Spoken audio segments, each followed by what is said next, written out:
Welcome back to clean news Rajasthan. चलिए देखते हैं राजस्थान की 15 फटाफट बड़ी खबरों को। सीएम भजनलाल शर्मा करेंगे 1000 करोड़ रुपए के एमओयू की समीक्षा। मुख्यमंत्री भजनलाल शर्मा ने कहा कि rising Rajasthan global investment summit के माध्यम से देश में राजस्थान निवेश का मुख्य गंतव्य के तौर पर उभर रहा है। समिट में हुए एमओयू क्रियान्वयन से न केवल राज्य की अर्थव्यवस्था को गति मिलेगी, बल्कि युवाओं के लिए भी रोजगार के पर्याप्त अवसरों का सृजन होगा। मुख्यमंत्री ने कहा कि 1000 करोड़ रुपए से अधिक की राशि के एमओयू को श्रेणीवार विभाजन कर प्रत्येक निवेशक से लगातार संवाद करें। उन्होंने कहा कि मुख्यमंत्री स्तर पर सौर ऊर्जा, पवन ऊर्जा, पंप स्टोरेज, ग्रीन ऊर्जा सहित महत्वपूर्ण एमओयू क्रियान्वयन की श्रेणीवार समीक्षा बैठक आयोजित की जाएगी। पूर्व इसरो वैज्ञानिक डॉक्टर कस्तूरी रंजन के निधन पर सीएम भजनलाल ने जताया दुख। इसरो के पूर्व प्रमुख डॉक्टर के कस्तूरी रंगन का शुक्रवार को बेंगलुरु में निधन हो गया। सुबह करीब 10 बजे डॉक्टर कस्तूरी रंगन के निधन की सूचना मिलते ही शोक की लहर फैल गई। राजस्थान के मुख्यमंत्री भजनलाल शर्मा ने भी उनके निधन पर दुख जताया है। सीएम भजनलाल शर्मा ने कहा कि प्रख्यात अंतरिक्ष वैज्ञानिक, भारतीय अंतरिक्ष अनुसंधान संगठन के पूर्व अध्यक्ष और पद्म विभूषण से सम्मानित डॉक्टर के कस्तूरी रंगन जी का निधन राष्ट्र के लिए अपूरणीय क्षति है। उनके मार्गदर्शन में अनेक महत्वपूर्ण अंतरिक्ष मिशनों की सफलता से भारत के वैज्ञानिक प्रतिष्ठा को विश्व पटल पर स्थापित किया। राजस्थान के 4 जिलों में 20,000 पाकिस्तानी 27 अप्रैल के अल्टीमेटम से प्रदेश में पाक रिश्तेदारों में मची खलबली। भारत सरकार ने पहलगाम आतंकी हमले के बाद पाकिस्तान के नागरिकों के लिए सभी वीजा सेवाएं निलंबित कर दी हैं। इस फैसले का बड़ा असर राजस्थान पर पड़ा है, जहां करीब 20,000 पाकिस्तानी नागरिक लंबे समय से लंबी अवधि के वीजा पर रह रहे हैं। केंद्र सरकार ने घोषणा की है कि 27 अप्रैल से पाकिस्तानी नागरिकों के लिए जारी सभी मौजूदा वीजा रद्द कर दिए जाएंगे। हालांकि हिंदू, सिख, ईसाई और अन्य अल्पसंख्यक समुदाय को राहत दी गई है और उनकी एलटीवी वैध बनी रहेगी। किरोड़ी लाल मीणा ने किया हनुमान बेनीवाल के प्रदर्शन की चेतावनी को सपोर्ट।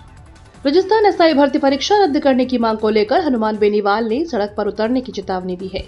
वहीं कैबिनेट मंत्री किरोड़ी लाल मीणा ने हनुमान बेनीवाल के इस कदम का परोक्ष रूप से सपोर्ट किया है। उन्होंने कहा कि यह अच्छी बात है कि युवाओं की आवाज को उठाने का काम कर रहे हैं। हालांकि उन्होंने यह भी कहा कि यह मामला कोर्ट में विचाराधीन है। जबकि इसके बाद किरोड़ी लाल मीणा ने कहा, मेरे पास जानकारी है कि सरकार इस परीक्षा को रद्द करने की मंशा बना चुका है। जयपुर में मुसलमानों ने काली पट्टी बांधकर किया विरोध। पोस्टर पर लिखा, पाकिस्तान मुर्दाबाद। जम्मू कश्मीर के पहलगाम स्थित बेसरन घाटी में 22 अप्रैल को हुए आतंकी हमले में 26 बेगुनाह पर्यटकों की निर्मम हत्या के पूरे देश को झकझोर कर रख दिया है।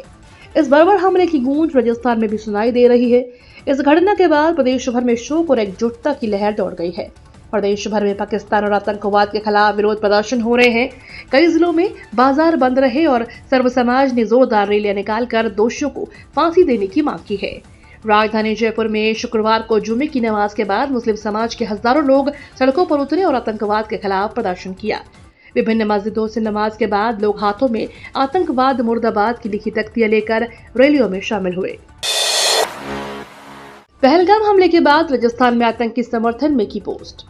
पहलगाम में आतंकी हमले के विरोध में देश भर में लोगों में आक्रोश है। इसी बीच राजस्थान में 2 लोगों ने आतंकी समर्थन में पोस्ट कर डाली। एक सरकारी अध्यापक की ओर से आतंकी हमले पर आपत्तिजनक टिप्पणी कर डाली गई, जिसके बाद सोशल मीडिया पर बवाल खड़ा हो गया। मामला बाड़मेर का है। मामला सामने आने के बाद गुड़ामालानी पुलिस ने तत्परता दिखाते हुए सरकारी टीचर जसवंत डाबी को हिरासत में लिया है। आरोपी टीचर से पूछताछ जारी है। भजनलाल सरकार ने कांग्रेस से जुड़ी इमारत का बदला नाम। राजस्थान की राजधानी जयपुर में एक बार फिर सरकारी इमारत का नाम बदलने का सिलसिला जारी है। इस बार शिक्षा संकुल में स्थित राजीव गांधी भवन का नाम बदलकर पुण्यश्लोक देवी अहिल्याबाई होलकर भवन कर दिया गया है। भजनलाल शर्मा के नेतृत्व वाली बीजेपी सरकार के इस फैसले से सियासी हलकों में हलचल मचा दी है। कांग्रेस नेता टीकाराम जूली ने इस निर्णय की कड़ी निंदा करते हुए कहा कि यह एक संकुचित सोच का उदाहरण है और पूर्व प्रधानमंत्री राजीव गांधी को याद किया। राजस्थान में आज बदलेगा मौसम, तेज अंधड़ और बारिश का अलर्ट। मौसम विभाग के अनुसार एक नया पश्चिमी विक्षोभ 26 अप्रैल को सक्रिय होगा, जिसके प्रभाव से जयपुर, अजमेर, भरतपुर और कोटा संभाग के कुछ हिस्सों में दोपहर बाद मेघ गर्जन, हल्की बारिश, तेज हवा या अंधड़ चल सकती है। इसे देखते हुए विभाग ने येलो अलर्ट जारी किया है। हालांकि यह राहत अधिक समय तक नहीं टिकेगी। 27 अप्रैल से एक बार फिर तेज गर्मी का दौर शुरू होगा और 29 अप्रैल को हीट वेव की स्थिति बनने की संभावना है। ऐसे में लोगों को विशेष सतर्कता बरतने की सलाह दी गई है। लाइब्रेरियन व माइनिंग इंजीनियर सहित कई पदों की परीक्षाएं निर्धारित। राजस्थान लोक सेवा आयोग द्वारा 3 मई से 7 मई 2025 तक अजमेर जिला मुख्यालय पर विभिन्न परीक्षाओं का आयोजन किया जाएगा। इस दौरान आयोग ने अभ्यर्थियों के लिए स्पष्ट दिशा निर्देश जारी करते हुए समय का विशेष ध्यान रखने और मूल फोटो युक्त पहचान पत्र अनिवार्य रूप से लाने के निर्देश दिए हैं। प्रवेश पत्र परीक्षा की तिथि से 3 दिन पूर्व आयोग की वेबसाइट और SSO पोर्टल पर उपलब्ध कराए जाएंगे। जयपुर में भूल चूक माफ का धमाकेदार प्रमोशन।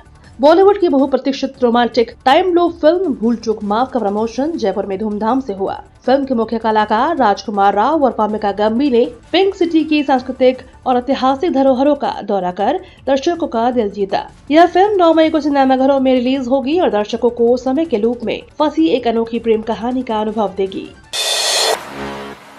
राजस्थान में 10 ठिकानों पर छापेमारी। राजस्थान में ईडी लगातार एक्शन मोड में है। इस दौरान शुक्रवार को भी ईडी ने 10 ठिकानों पर एक साथ रेड डाली। इसी के साथ प्रदेश में ईडी के एक्शन में एक बार फिर से हड़कंप मच गया है। यह कार्यवाही पंजाब नेशनल बैंक से करोड़ों रुपए की धोखाधड़ी के मामले में की गई है। इस दौरान ईडी की बीकानेर, हनुमानगढ़ और जयपुर समेत स्थानों पर कार्रवाई चल रही है। इसको लेकर अभी तक ईडी ने कोई खुलासा नहीं किया है। आपको बता दें, ईडी ने गहलोत सरकार में मंत्री रहे महेश जोशी को गुरुवार को गिरफ्तार किया था। राजस्थान पुलिस अगले 5 दिन रहेगी अलर्ट। आज से शुरू होगा नया ऑपरेशन। राजस्थान में बाल विवाह को रोकने के लिए पुलिस प्रशासन ने कमर कस ली है। इसको लेकर अब पुलिस एक विशेष अभियान की शुरुआत करने जा रही है, जिसको पुलिस ने ऑपरेशन लाडली नाम दिया है। इस अभियान के तहत बाल विवाह करने और इसमें भागीदारी निभाने वाले लोगों पर कड़ी कार्रवाई की जाएगी। इस दौरान प्रदेश में यह अभियान 26 अप्रैल से 30 अप्रैल तक पूरे प्रदेश में चलाया जाएगा। इस अभियान के माध्यम से पुलिस का उद्देश्य है प्रदेश में बाल विवाह को पूरी तरह से रोकने का प्रयास किया जाए। विवाह आयोजकों, टेंट हाउस संचालकों और पुरोहितों को बाल विवाह की सूचना देने के लिए पाबंद किया गया है।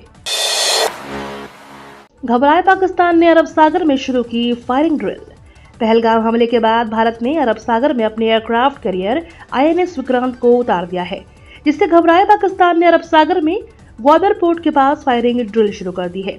सैटेलाइट इमेज से पता चलता है कि INS Vikrant Karwar naval base से अरब सागर की ओर बढ़ रहा है। विक्रांत पर MiG-29 और अटैक हेलीकॉप्टर तैनात हैं। नहरबंदी में पेयजल आपूर्ति सुचारू रखने की तैयारी, विभागीय बैठक में दिए निर्देश।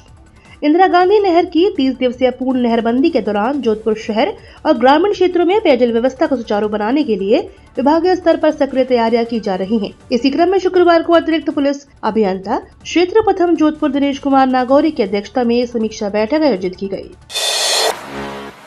श्रद्धालुओं के लिए खोला त्रिनेत्र गणेश मार्ग। CM के निर्देश के बाद जायजा लेने पहुंचे खंडार विधायक गोठवाल। रणथंभौर नेशनल पार्क के मध्य स्थित त्रिनेत्र गणेश मार्ग को आखिरकार वन विभाग ने 9 दिन बाद शुक्रवार को श्रद्धालुओं के लिए एक बार फिर से खोल दिया। वन विभाग के फॉरेस्टर योगेश शर्मा ने बताया, इस बार वन विभाग ने श्रद्धालुओं की सुरक्षा को देखते हुए पैदल यात्रियों एवं दोपहिया वाहनों के प्रवेश पर अभी भी रोक लगा रखी है और सिर्फ RJ 25 नवंबर वाले चौपहिया वाहनों और टैक्सियों को ही प्रवेश दिया जा रहा है। त्रिनेत्र गणेश मंदिर मार्ग खोलने के बाद खंडार विधायक जितेंद्र गोठवाल स्थानीय वन अधिकारियों के साथ रणथंभौर पहुंचे और इंतजामों का जायजा लिया। ये तो थी राजस्थान की बड़ी खबरें। रोजाना सबसे पहले अपडेट पाने के लिए क्लीन न्यूज राजस्थान को अभी सब्सक्राइब करें।